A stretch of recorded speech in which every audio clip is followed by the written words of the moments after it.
अस्सलाम वालेकुम dear students, मैं उम्मीद करता हूँ आप ठीक होंगे। बिस्मिल्लाहिर्रहमानिर्रहीम। My name is Mohammad Usman, I am your physics teacher.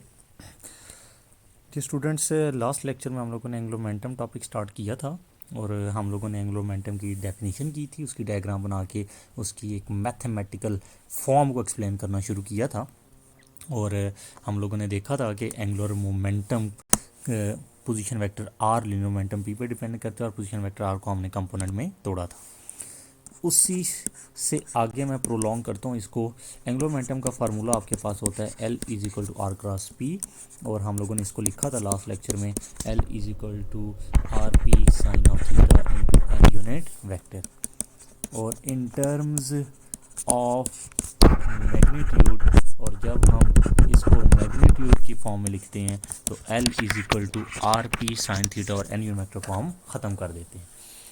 अब हमें पता है, ऑलरेडी हम पढ़ चुके हैं linear momentum p third chapter में, पी किसके इक्वल होता है एम वी के।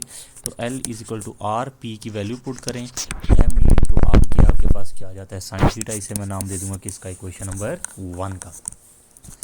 अब देयरफॉर आपने चीज़ ध्यान में रखनी है कि हमारे पास जब कोई चीज़ सर्कल में घूम रही होती है तो उसका कोई ना कोई रेडियस क्या होता है आर, और हर पॉइंट के ऊपर हम पढ़ चुके हैं उसकी टेंजेंशियल वेलोसिटी क्या होती है वी। तो आर और वी में एंगल कितना बनता है 90 डिग्री। टेंजेंशियल हो तो एंगल कितना बनता है 90 डिग्री। तो देयरफॉर आर एंड वी इनके दरमियान जो हमारा थीटा बनता है एंगल कितना बनता है 90 डिग्री। तो ये वैल्यू हम लोग पुट कर देते हैं, पुट इन इक्वेशन 1। तो L is equal to M we are, theta की जगह पुट कर देंगे 90 डिग्री। तो आपके पास साइन 90 डिग्री किसके इक्वल होता है 1 के। तो L is equal to M we r, L is equal किसके इक्वल आ गया आपके पास एम वी आर। ये आपके पास आ गई क्वेश्चन नंबर 2। लेकिन जब कोई चीज़ घूम रही होती है आपको पता है तो टेंजेंशियल वेलोसिटी के साथ साथ उसकी कौन सी वेलोसिटी होती है, एंगुलर भी होती है। तो इस टेंजेंशियल या लीनियर वेलोसिटी को मैं एंगुलर में लेके जाना चाहता हूँ। तो लीनियर और एंगुलर वेलोसिटी का रिलेशन क्या है, v is equal to r omega. किसकी इक्वल होता है v is equal to r omega. तो ये मैं वैल्यू पुट कर देते हैं क्वेश्चन नंबर 2 में। तो L is equal to M v की जगह आर ओमेगा इंटू आगे क्या आ जाएगा आर आ जाएगा। तो आपके पास आ जाएगा L is equal to M R square omega. इसे मैं नाम देता हूँ किसका, इक्वेशन नंबर 3 का। अब L is equal to M R square omega आपने पढ़ा है, ठीक है। अब इसके अंदर देखें, ये हमें अगर मैं कहूँ कि मोमेंट ऑफ इनर्शिया का फार्मूला आप क्या पढ़ के आए हैं, एम आर स्क्वेयर। तो आई इज इक्वल टू किसकी इक्वल होता है moment of inertia, M R square. तो ये वैल्यू अगर मैं पुट कर दूँ, पुटिंग इन अबव इक्वेशन या जो पीछे हम इक्वेशन 3 बना चुके हैं, तो L इज इक्वल टू क्या आ जाएगा आई ओमेगा। तो ये हमने प्रूव कर दिया। इसे मैं नाम देता हूँ क्वेश्चन नंबर 4 का, कि product of moment of inertia and angular velocity give us angular momentum of a particle. ये आपके पास फार्मूला है, कैपिटल L क्या शो कर रहा है, ये शो कर रहा है capital L is angular momentum of a particle. ये किसी भी पार्टिकल का एंगुलर मोमेंटम शो कर रहा है according to which physics, classical physics के लिहाज से। अब फर्दर इसकी सेकंड सब हेडिंग एक्सप्लेनेशन ही चल रही है जो हम कर रहे थे। आप हेडिंग दे देंगे angular momentum of a rigid body, angular momentum of a rigid body. क्या हम angular momentum of rigid body का स्टडी करने जा रहे हैं। अब रिजिड बॉडी का आपने एंगुलर मोमेंटम स्टडी करना है, तो एंगुलर मोमेंटम स्टडी करने के लिए मैं डायग्राम बनाता हूँ। ये सपोज मैं कहता हूँ कि ये हमारे पास सर्कुलर फॉर्म में कोई चीज़ मूव कर रही थी। यहाँ पे कोई पार्टिकल, कोई भी डिस्क हो सकती है, रिंग हो सकती है, कोई रिजिड बॉडी हो सकती है, सॉलिड व्हील वगैरह कोई हो सकता है। यहाँ पे ज़ाहिर बात है व्हील किसी ना किसी पार्टिकल से मिलके बना है। तो वो पार्टिकल जो इस जगह पे पार्टिकल पड़ा है उसका मैस मैं कह देता हूँ कोई mi था, और सेंटर से उसका रेडियस क्या हो जाएगा ri हो जाएगा, और इस पॉइंट के ऊपर जो उसकी टेंजेंशियल वेलोसिटी होगी वो क्या होगी vi होगी। तो जब ये एंटी क्लॉकवाइज डायरेक्शन आप घुमाएंगे तो एक्सिस ऑफ रोटेशन के अक्रॉस एंगुलर वेलोसिटी की आपको डायरेक्शन मिल जाएगी। क्या मिल जाएगी, डायरेक्शन मिल जाएगी। अब वो ये कहता है कि अब मैं सपोज करता हूँ, मैं कहता हूँ ये हमारे पास कोई रिजिड बॉडी है, ये हमारे पास क्या है, कोई रिजिड बॉडी है। और इस रिजिड बॉडी की डायरेक्शन से फ़िलहाल मुझे कोई लेना देना नहीं है, ठीक है। रेगुलर है या इरेगुलर है, ये उसका एक्सिस ऑफ रोटेशन है, ये एक्सिस ऑफ रोटेशन के क्रॉस वो घूम रही है, ये उसकी एंगुलर वेलोसिटी है। और यहाँ पे मैं कहता हूँ कि यहाँ पे पड़ा हुआ पार्टिकल उसका मास m1 था, यहाँ पे जो पार्टिकल पड़ा था उसका मास m2 था, यहाँ पे जो पार्टिकल था उसका मास m3 था, और यहाँ पे जो पार्टिकल था उसका मास m4 था, और यहाँ पे पार्टिकल था उसका मास mn था। तो सेंटर से इसका फासला r1, सेंटर से इसका फासला r2, सेंटर से इसका फासला r3, सेंटर से इसका फासला r4 और सेंटर से इसका फासला rn से मैंने शो कर दिया। अब इसको मैं कहता हूँ कि हमारे पास एक सपोज करें, कंसीडर वी हैव अ, क्या वर्डिंग बना के लिखें, consider we have a large size rigid body. हमारे पास एक लार्ज साइज़ की रिजिड बॉडी है और एंड इज़ रोटेटेड, और जिसे हम क्या कर रहे हैं, रोटेट कर रहे हैं, and is rotated about axis of rotation, और इसे आप एक्सिस ऑफ रोटेशन के गिर्द क्या कर रहे हैं, रोटेट कर रहे हैं through a point O by applying force। जारी बात है रोटेट ये तब होगी जब फोर्स अप्लाई होगी, by applying a force F। फिर आपने क्या काम करना है, इसको डिवाइड कर देना है, it divides into n number of pieces, ताकि मैं देख सकूं कि ये हर पार्टिकल का अलग अलग मोमेंट ऑफ इनर्शिया है, और अलग अलग मोमेंट ऑफ इनर्शिया होने के साथ साथ मैं ये कैलकुलेट कर सकूं कि अलग अलग मोमेंट ऑफ इनर्शिया के साथ जब इनको कंबाइन करूंगा ये पार्टिकल एक दूसरे के साथ जुड़े होते हैं, ठीक है।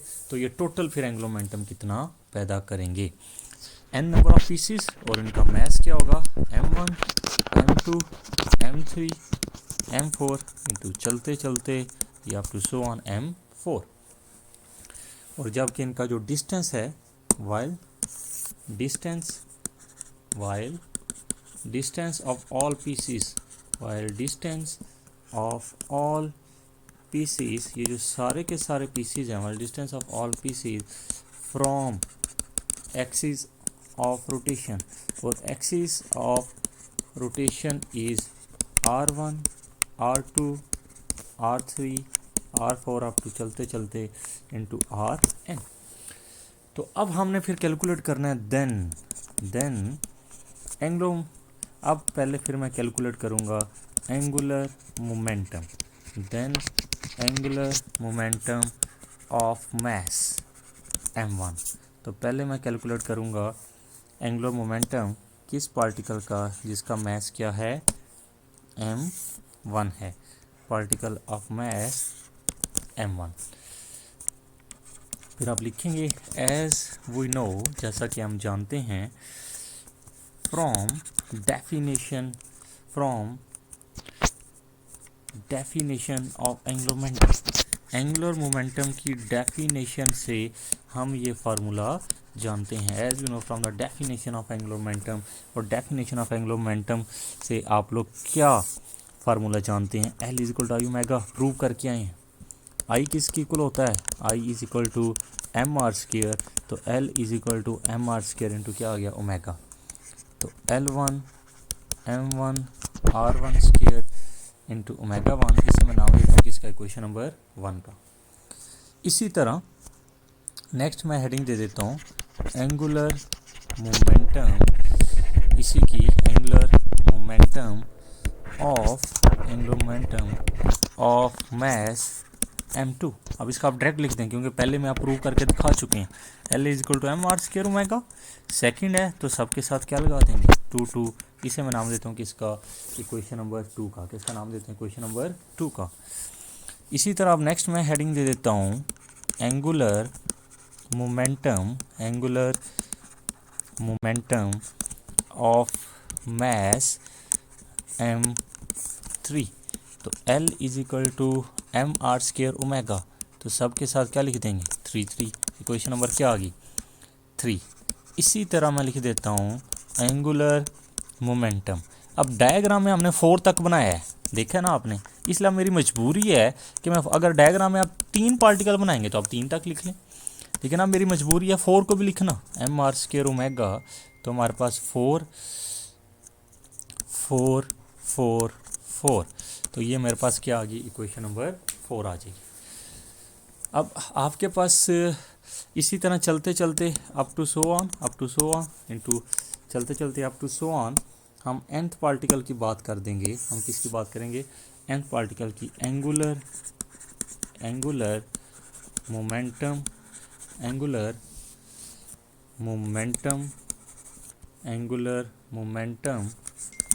Of mass mn, angular momentum of mass n के हम nth mass का एंगुलर मोमेंटम का हम लिखेंगे L is equal to M R square omega, और nth पार्टिकल है तो साथ क्या लगा देंगे, एन लगा देंगे, साथ क्या लगा देंगे, एन लगा देंगे। अब देखें जो प्रीवियस था आपका पेज, जो इसमें हमने इक्वेशंस बनाई हैं आपके पास, तो आप लोगों ने 4 इक्वेशन बना ली हैं। कितनी बना ली हैं, 4 बना ली हैं। तो अब इसमें मैं नाम देता हूँ इक्वेशन नंबर किसका, 5 का। Then according to summation law, total निकालने के लिए हम यूज़ करते हैं देन अकॉर्डिंग टू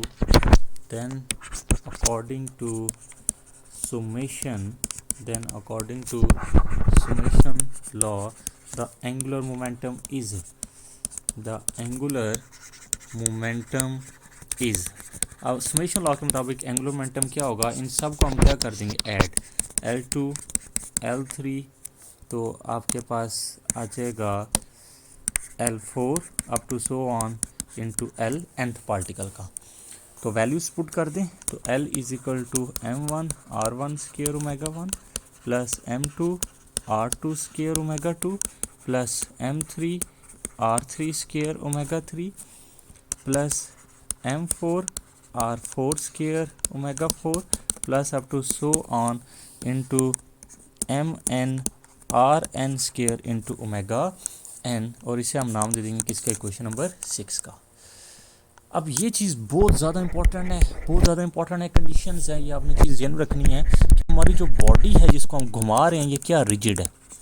रिजिड का मतलब ये स्ट्रांगली पीसीज जो हैं, सो जो टुकड़े हैं, जो पीसीज हैं, so pieces are tightly bound to each other, pieces are tightly bound to each other. जो पीसीज हैं आपके पास वो टाइटली बाउंड हैं दोनों एक दूसरे के साथ। Pieces are tightly bound to each other, ये सारे टुकड़े एक दूसरे के साथ जुड़े होते हैं, ईच अदर, ऐसे ऐसे ऐसे ऐसे। अगर जिस रफ्तार से ये घूमेगा उसी से ये घूमेगा, उसी से ये घूमेगा, ये सारे एक ही रफ्तार से घूमेंगे। तो सो इनकी angular velocities pieces are tightly bound to each other, जिसकी वजह से हम कहेंगे इनकी एंगुलर वेलोसिटीज जो होंगी, एंगुलर वेलोसिटीज आर सेम, तो इसका मतलब जितनी पहले की एंगुलर वेलोसिटी होगी आपके पास omega 1 omega 2 omega 3 omega 4 is equal to up to चलते चलते ओमेगा n, जितने भी nth पार्टिकल हैं सब की एंगुलर वेलोसिटी सेम होगी, वो क्या होगी, ओमेगा होगी। ये मैं वैल्यू पुट कर देता हूँ किसके अंदर, इक्वेशन नंबर 6 में। तो ओमेगा 1 की जगह भी ओमेगा 2 की जगह भी ओमेगा 3 की जगह भी ओमेगा 4 की जगह भी ओमेगा n की जगह भी ओमेगा। वजह सब की एंगुलर वेलोसिटी क्या है, सेम है, सब की एंगुलर वेलोसिटी क्या है, सेम है। तो आपके पास आ जाएगा L is equal to M1 R1 square omega plus M2 R2 square omega plus M3 R3 square omega plus M4 R4 square omega up to so on into MN RN square into क्या आ जाएगा, omega. तो L is equal to M1 R1 square M2 R2 square M3 R3 square M4 R4 square up to so on into MN RN square, और यहाँ से omega आपने क्या ले लिया, कॉमन। अब समेशन लॉ के मुताबिक हम इसे लिख सकते हैं MI इंटू RI का स्क्वायर, I की वैल्यू 1 से लेकर n तक कंबाइन फॉर्म में। तो आपके पास इज इक्वल टू क्या आ जाएगा, ओमेगा। अब ये जो समेशन लॉ है ये हम लोग कितनी दफ़ा यूज़ कर चुके हैं, और मैंने कहा था ये अगले चैप्टर में हम बार बार यूज़ करेंगे। ये शो कर रहा है किसको, टोटल मोमेंट ऑफ इनर्शिया को। किसको शो कर रहा है, टोटल मोमेंट ऑफ इनर्शिया को। और मैं कह देता हूँ जो टोटल मोमेंट ऑफ इनर्शिया है वो कोई वैल्यू आई है तो ये हम वैल्यू पुट कर देते हैं, पुट इन अबव इक्वेशन। तो L इज इक्वल टू क्या हो जाएगा, आई ओमेगा हो जाएगा। L इज इक्वल टू क्या हो जाएगा, आई ओमेगा हो जाएगा। तो ये एक्सप्रेशन क्या बता रहा है, दिस एक्सप्रेशन, ये जो हमारे पास फार्मूला है, this expression for an angular momentum, ये हमारे पास फार्मूला है किसके लिए, एंगुलर मोमेंटम के लिए ऑफ रिजिड बॉडी। किसी भी रिजिड बॉडी का चाहे रेगुलर हो चाहे इरेगुलर हो, चाहे रेगुलर हो या इरेगुलर शेप की हो, आप इस फार्मूले की मदद से एंगुलर मोमेंटम कैलकुलेट कर सकते हैं।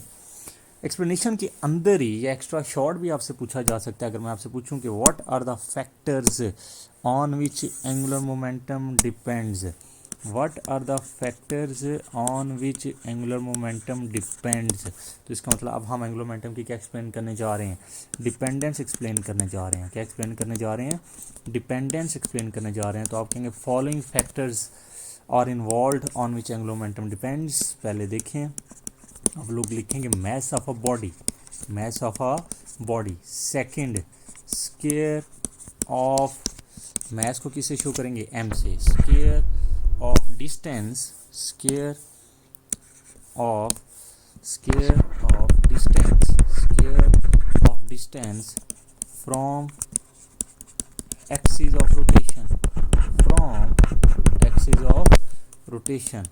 और थर्ड जो हमारे पास होगा वो होगा angular velocity, angular velocity of a body, angular velocity of a body. कैसे मुझे पता चला ये तीन डिपेंडेंस है इस फार्मूले से। L इज इक्वल टू क्या होता है, I omega, I moment of inertia होता है, एम आर स्क्वायर, आई की वैल्यू पुट करें, एम आर स्क्वायर ओमेगा। तो देखें पहला फैक्टर एम नज़र आ रहा है, दूसरा square of distance from axis of rotation, इसको किससे शो करते हैं, आर स्क्वायर नज़र आ रहा है। Angular velocity of a body को किससे शो करते हैं, ओमेगा नज़र आ रहा है। तो ये तीनों चीज़ें आपने डिपेंडेंस में लिख देनी है। नेक्स्ट हम इसकी हेडिंग दे देंगे केसेस की। जैसे कि केसेस मैंने आपको टॉर्क में भी करवाए थे, किस में करवाए थे, टॉर्क में भी करवाए थे। तो पहला केस जो आपके पास आ रहा है, that one will be in Cartesian coordinate system angular momentum हमारे पास क्या होता है। तो आप लोग लिखेंगे in Cartesian coordinate system, in Cartesian coordinate system, in Cartesian coordinate system. तो in Cartesian coordinate system angular momentum will be, in Cartesian coordinate system angular, Cartesian coordinate system दूसरे चैप्टर में हम पढ़ चुके हैं। तो आप बोलेंगे Cartesian coordinate system angular momentum का formula L equal to are cross P हम यूज़ करेंगे। तो P किसके इक्वल होता है, एम वी के, P किसके इक्वल होता है, तो एम वी के। तो L equal to are cross क्या आ जाएगा, एम वी। तो इसका प्रोडक्ट आप कैलकुलेट कर लेंगे। और थोड़ा डिटेल अगर आपने पूछनी है या लिखनी है तो एक और स्टेप मैं आपको बढ़ा के लिख के दिखा देता हूँ। स्केलर है, स्केलर प्रोडक्ट से क्या हो जाएगा, बाहर आ जाएगा। तो आप इसको डिटर्मिनेंट फॉर्म में, जैसे टॉर्क की डिटर्मिनेंट फॉर्म पढ़ाई थी ना, इसकी भी आप लिख सकते हैं। आर कार्टेशियन प्लेन में ये होता है X I unit vector, Y J unit vector और जेड के यूनिट वेक्टर। पोजीशन वेक्टर वाला टॉपिक मैंने पढ़ाया था। तो पहले लिखें आई यूनिट वेक्टर ऐसे लिखा था टॉर्क में, जे और के। पहले क्या आ रहा है, आर आ रहा है। आर की वैल्यू आई के क्रॉस क्या होगी, एक्स। आर की वैल्यू जे के क्रॉस क्या होगी, वाई। के क्रॉस क्या होगी, जेड। अब किसकी बारी है, वी। वी की आई के क्रॉस कंपोनेंट वेलोसिटी का क्या होगा, वी एक्स। वी का जे के क्रॉस कंपोनेंट क्या होगा, वी वाई। और के क्रॉस क्या होगा, वी जेड। इस तरह आप एक्सपेंड करके रो वन से प्लस माइनस प्लस आप कैलकुलेट कर सकते हैं। इधर करने की ज़रूरत नहीं है, बस आप शो कर दें। तो ये पहला केस आपने स्टडी कर लिया एंगुलर मोमेंटम का। सेकंड केस अब हम ये बात करते हैं कि एंगुलर मोमेंटम मिनिमम कब होगा। तो हेडिंग में दे देता हूँ मिनिमम, कि एंगुलर मोमेंटम हमारा मिनिमम कब होगा, कि जब हमारे पास पैरेलल और किसकी हम बात करेंगे, एंटी पैरेलल की। और इसमें पैरेलल और एंटी पैरेलल में हमने किसकी बात करनी है, हमने एंगल किस में स्टडी करना है, आर में और वी में, आर में और वी में। आर और वी जब पैरेलल होंगे तो थीटा कितना बनेगा, 0 डिग्री। तो L इज इक्वल टू हमने देख लिया किसकी इक्वल होता है, आर क्रॉस पी के। तो L is equal to are cross आ गया एम वी, तो इन टर्म्स ऑफ मैग्नीट्यूड लिख लूँ तो एम वी आर इंटू क्या आ जाएगा sine theta, N unit vector ख़त्म कर देंगे। तो L is equal to M we are, theta की जगह क्या पुट करेंगे 0 डिग्री, और आपको पता है साइन 0 डिग्री क्या होता है 0, तो एंगुलर मोमेंटम क्या आ जाएगा 0।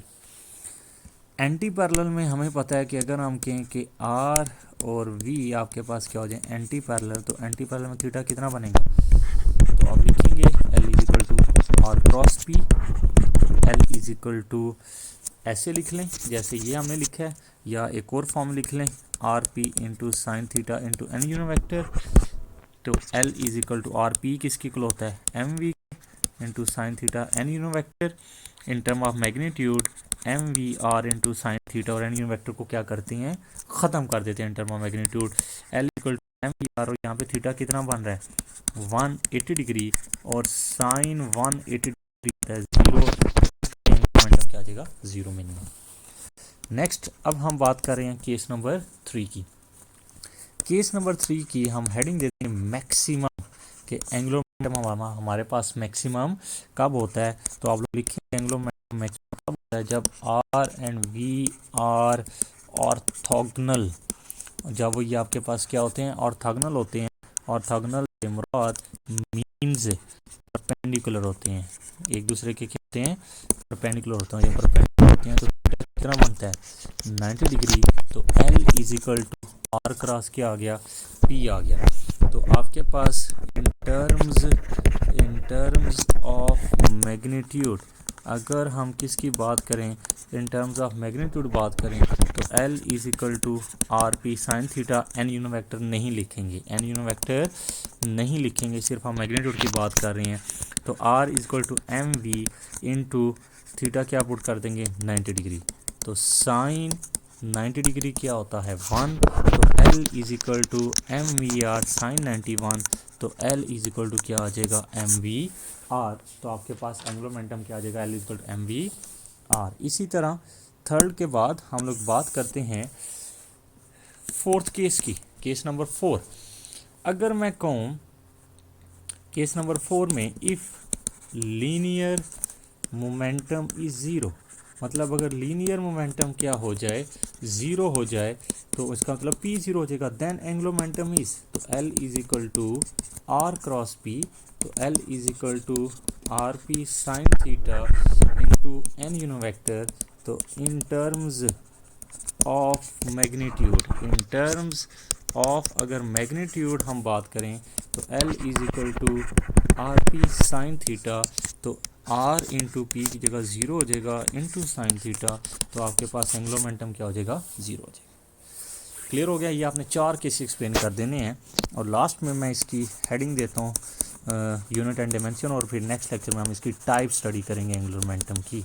तो यूनिट्स एंड डायमेंशन, तो यूनिट और डायमेंशन तक आपने एक्सप्लेन करना है, और type further extra short answer में पूछी जा सकती है, और नहीं भी लिखेंगे तो आप सिर्फ टाइप्स की हेडिंग देके सिर्फ बता देंगे ये टाइप्स है तो चल जाएगा लॉन्ग में, लेकिन शॉर्ट में अगर अलग से पूछा जाएगा तो आप उसको एक्सप्लेन करेंगे। पहले हम निकालते हैं यूनिट और डायमेंशन। पहले हम बात करते हैं यूनिट की। अब यूनिट एंगुलर मोमेंटम की हम कैसे कैलकुलेट करने जा रहे हैं, तो आपको पता है एल किसकी इक्वल है आर क्रॉस पी के, in terms of magnitude, in terms of magnitude, in terms of magnitude L is equal to R P sine theta लिखेंगे।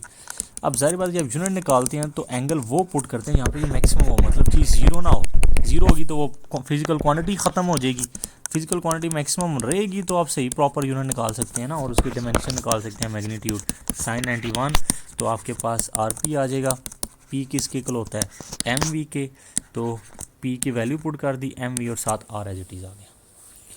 अब देखें अब यहाँ से आके हम इसके निकालने जा रहे हैं यूनिट, तो आप देखें एल इज इक्वल टू क्या लिख लीजिए एम वी आर, मैथ की यूनिट ऐसे ही के जी, वेलोसिटी की unit metre per second, position vector R की यूनिट मीटर आ गई, तो angular momentum kilogram metre square per second, एक तो ये चीज़ ध्यान में रखनी है, बेस यूनिट की फॉर्म में एंगुलर मोमेंटम ये होता है, एक तो ये ध्यान में रखना है।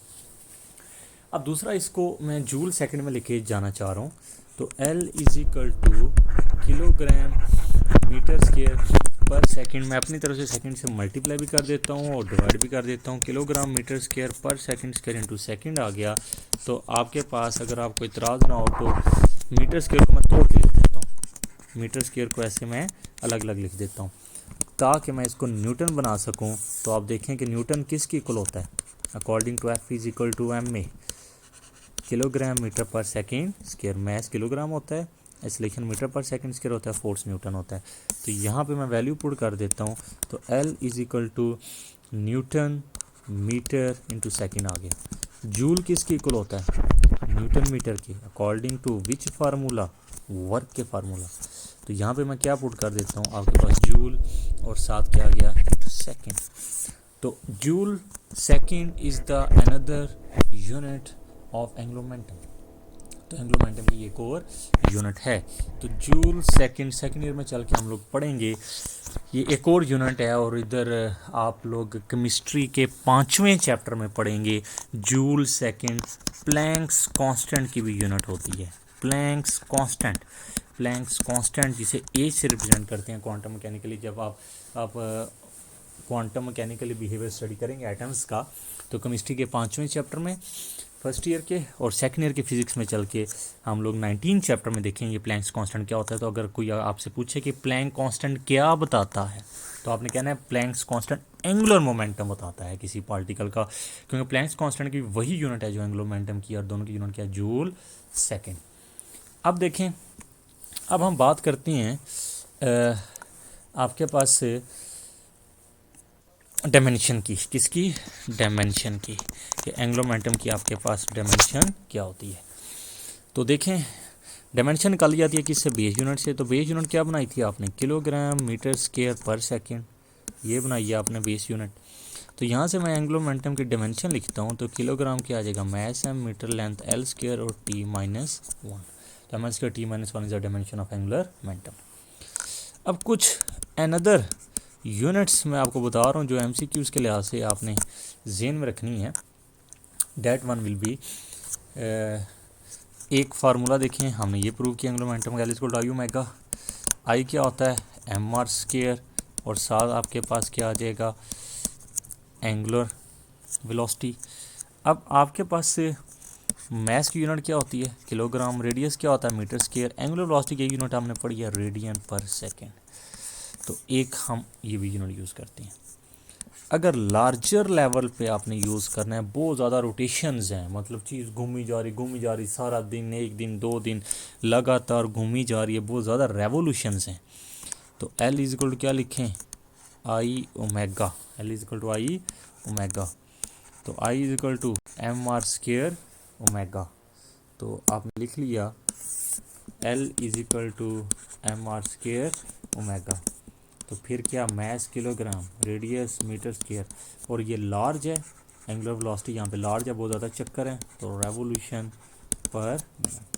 तो एक हम ये भी यूज़ करते हैं, एक हम ये भी यूज़ करते हैं। ओके, लास्ट बहुत ज़्यादा important direction, angular momentum vector quantity है, तो इसकी डायरेक्शन किस रूल से फाइंड करेंगे। तो आप लोग बहुत ज़्यादा इंपॉर्टेंट चीज़ लिखेंगे और आप लोग बताएंगे the direction of angular momentum is determined. सबसे पहले मुझे ये बताएं, एंगुलर मोमेंटम किस प्रोडक्ट पे डिपेंड करता है, क्रॉस पे या डॉट पे। तो आपने कहना है क्रॉस पे। तो मैंने ट्रिक बताया था दूसरे चैप्टर में, क्रॉस प्रोडक्ट से जो चीज़ हमेशा हासिल हो, जो चीज़ आपको क्रॉस प्रोडक्ट से हमेशा हासिल हो, उसकी डायरेक्शन हमेशा राइट हैंड रूल से निकालते हैं, उसकी डायरेक्शन हमेशा राइट हैंड रूल से निकालते हैं। Direction of L is determined